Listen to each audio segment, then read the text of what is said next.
name is Sarah Voss. I'm the Director of Community and Neighborhood Development, and this is our next issue of Metro Musings. Today we're going to talk about easements, horse equestrian easements, utility easements, and more. So welcome. We've got Lori Cazzetto here, who is the former Community Development Director for the Metro District. And we have Sean Winters, our engineering manager, here to talk to us today. So I'm going to go ahead and kick it off, and I'll start with Sean. So Sean, tell us, what is an easement? What's a utility easement, a parcel? What is it, and why are they important? So basically, an easement is an encumbrance upon a property that is reserved for a particular use. Now, those uses varies depending on where you're at in your community, but some of the common ones are utility, equestrian, and drainage.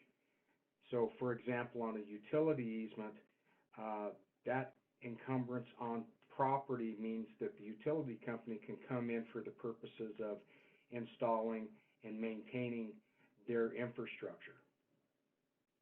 Okay, good. And those are really important to keep those clear, and we'll talk about that in a little bit. So Lori, what is an equestrian easement and why are those important? Pueblo West was designed around the equestrian community. So the equestrian easements are into the drainage easements, drainage and utility easements, and equestrian easements, and they're noted as such on the recorded plats. And these easements connect the whole community together in a way that people can ride their horses or walk. Non-motorized vehicles are allowed on these easements. Great, and we can see Lori, if anybody knows Lori, she's riding out on those easements a lot on her horses. So, so Sean, tell us, if the easement is on my property, can I build on it?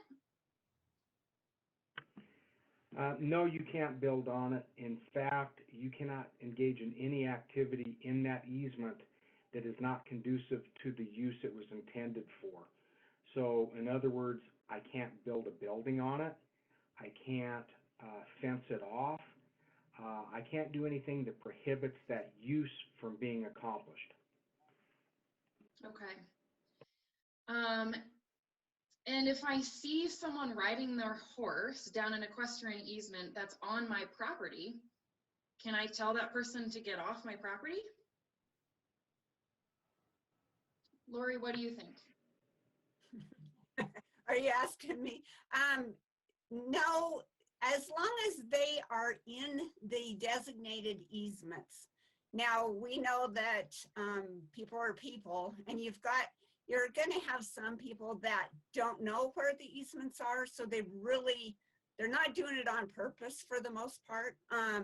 You can ask them nicely, and of course, if they're doing damage to your property, by throwing trash out or whatever, then you need to contact the authorities. But normally they are allowed to ride down easements that may be in your property. Yes.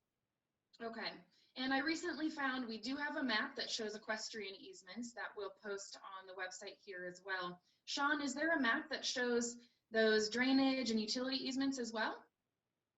Or where can people find those? Well, generally, probably the easiest way to find those things is if you get on the Pueblo County Assessor's map, and you can zoom into the area in the interactive map that you're interested in, turn on the zoning layer on there, and what you're going to see is we have a lot of district-owned properties that are zoned S1, and most of those properties are a combination utility, drainage, and equestrian. Now, the easements that are on private property that exist, there is no all-encumbering map for that, but you can see those easements on the recorded subdivision plat, and the district does have copies of all of the subdivision tract maps where we can maybe help you out and determine whether or not you do have an easement that encumbers your property or you do not. Okay, great. Yeah, our staff is very helpful to be able to identify that.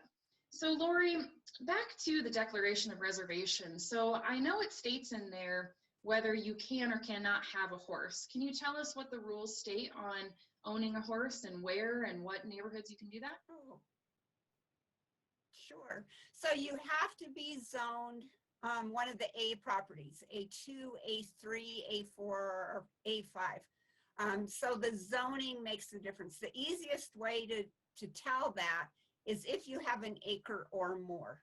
And that's where you can have horses. They have to be kept to the rear of the property, at least 50 feet from the residence, and always to the rear. A lot of people sometimes will buy the lot next to them and think that they can put their horses clear up there, but you can't. You have to keep them 50 foot from the front property line of any property. And of course, you have to have a house on the lot. You can't just buy a lot and then pasture horses on there. And of course, we don't have good weather for pasture because we don't grow grass. Once they eat it, it's gone. But you do have to have the principal structure because that's the intended use. You can't put up a barn on a vacant lot and have your horses out there. So have your principal structure first, but always in the rear, and zoning, A zones, agricultural zones. Okay. And how many horses can you have? Is there a limit?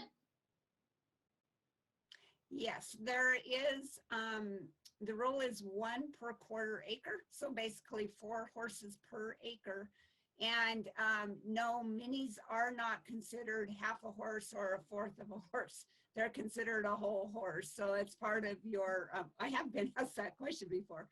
So it's part of the horse count that you can have that. And that includes any equine. So that includes mules, burros, donkeys, and of course your different breeds of horses, minis, drafts, whatever. So, okay. But just be wise about it. You know, if you've got 1 acre, it's not great to have 4 horses along with your house. There's just not enough room. And again, you're not going to have pasture. We're in the high desert, so you're not going to grow grass to feed your horse. So. Okay. And I think we've had a scenario before where we've seen, horses in the back and you're building your fence to keep them in, but you attach your fence to maybe the district drainage easement property. Has that ever happened, Sean? And are you allowed to do that?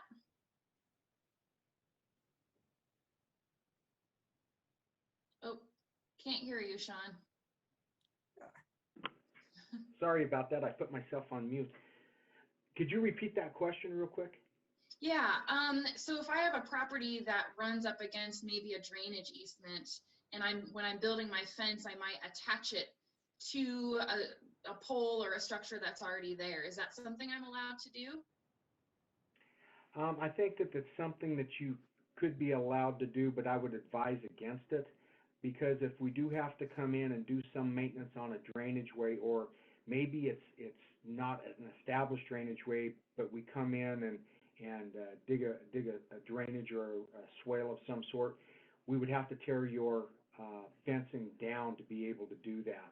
And so while you could do it, I would kind of advise against it,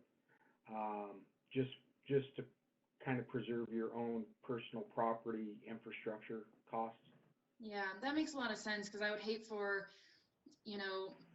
the district needs to come in quickly and take care of something, and now we have to contact the homeowners. We don't want to let the horses out when you need to do some maintenance, even if it looks like nobody's touched it in years. So it's really important to kind of preserve that property. So go ahead. Yeah, I had one other thing. Most of the time, we don't have an easement for a singular purpose. Most of the time, they're in combination. So if I have a utility easement, more than likely it's a utility, drainage, and equestrian. And in those situations, you're not allowed to fence those off at all.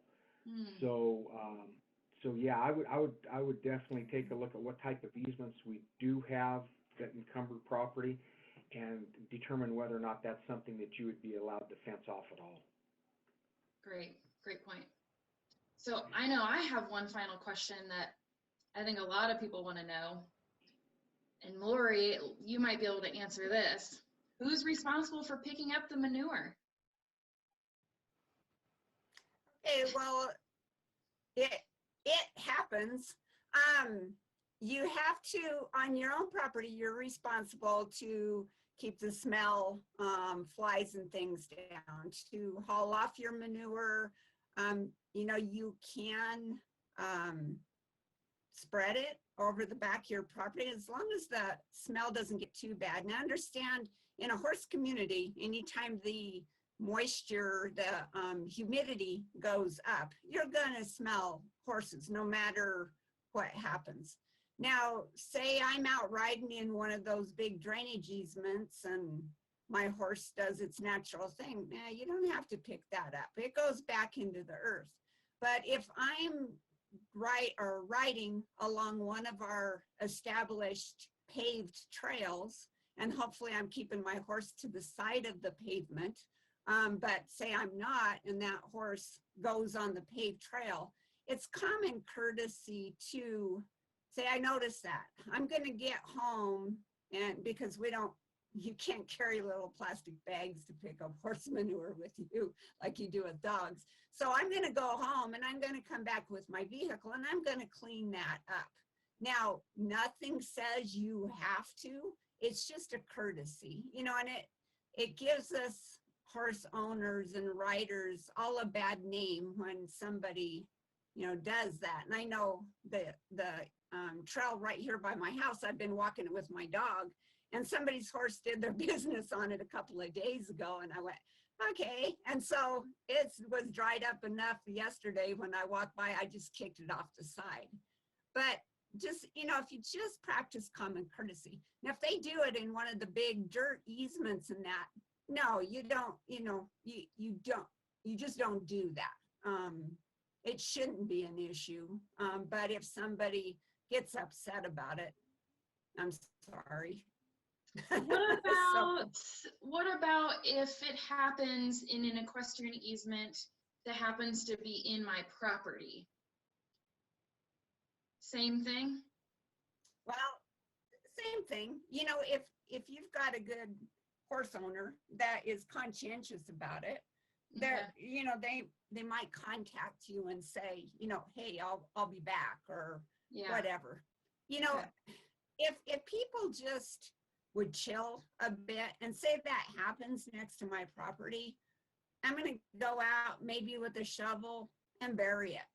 It's natural. It dries up. It goes back into the earth. Yeah. So chill about it a bit. And then hopefully, I don't think for the most part, people don't ride on easements that go on other people's properties. It's just, for me, it's uncomfortable because I know I am on their property. But if I have to get from one easement to the other, then yeah, I might go through, and I do, my neighbors behind me, I go between the two houses because it's safer than being out on the road.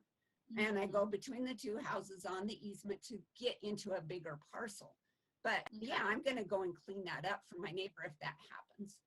Okay, thanks for clearing that up. I know I've had a couple calls about that, and I think moral of the story is be aware, chill, talk to each other, clean it up yourself, and reach out to the COA staff if you have questions on where easements are, what type of easements they are, so that we can make sure we're not building through them, building fences or buildings, so we can allow Metro staff to do what they need to do with drainage or utility easements, but also our neighbors to ride through to the different trails as needed. So is there any final thoughts from either one of you? Yeah, I have one. It was mentioned before, say my horse gets out, and that has happened for me before. And so you see a horse out running. So who am I going to contact? You contact the sheriff. COA staff is not equipped to go wrangle horses, and that the sheriff will get a hold of people and then correct people, and we get it taken care of. The branding inspector is another person that's contacted, so they can verify whose horses they are. So just keep that in mind. The COA staff, they can deal with where barns are and maybe a complaint about too much manure, but they're not law enforcement. They can't go wrangle horses. So contact the sheriff if you see one out or running through your yard if you don't know whose they are. And they'll take the appropriate action. Great, thank you.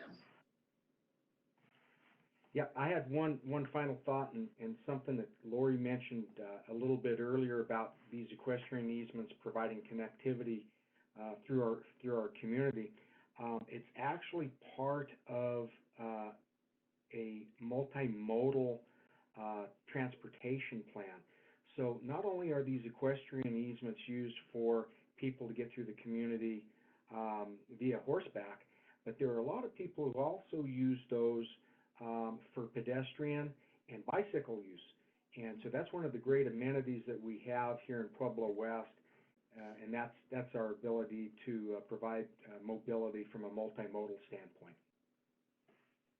Thank you. Both excellent points. I appreciate the added information for our community. So thanks for listening in to Metro Musings. That's all we have for today, and we look forward to sending more information out to you. Thanks.